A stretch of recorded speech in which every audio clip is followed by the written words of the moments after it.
Malam Kwalba.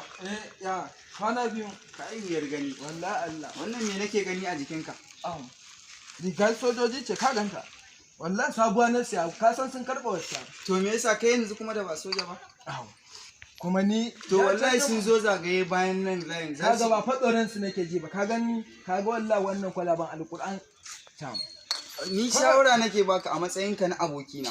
Ba na so a samu matsala. Kaga kawai mu bata ba ni ba kai kawai. Na ga muku gaskiya. Hana ni sa wannan rigar. In dai zaka hana ni sa wannan rigar kawai mu bata.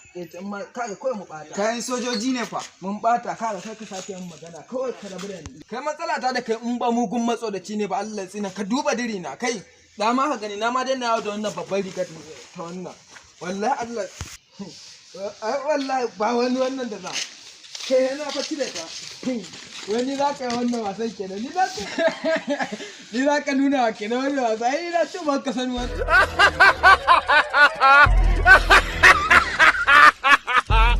Ke yawo da kayan kuna wulakanta magani. Ke ce sojan gona don kutumar ubanki. Wallahi Allah yana ɗaya, Allah tsintar su ne, da Allah da Allah kai haƙuri. A ina ka zanta? La ilaha wallahi Allah ka tsintar su ne, Allah إنه سليمان وإنه بسم الله الرحمن الرحيم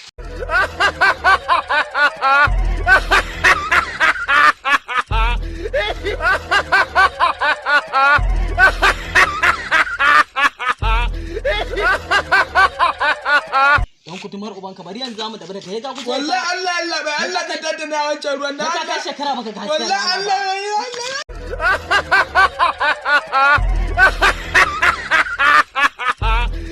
Ha ha ha ha!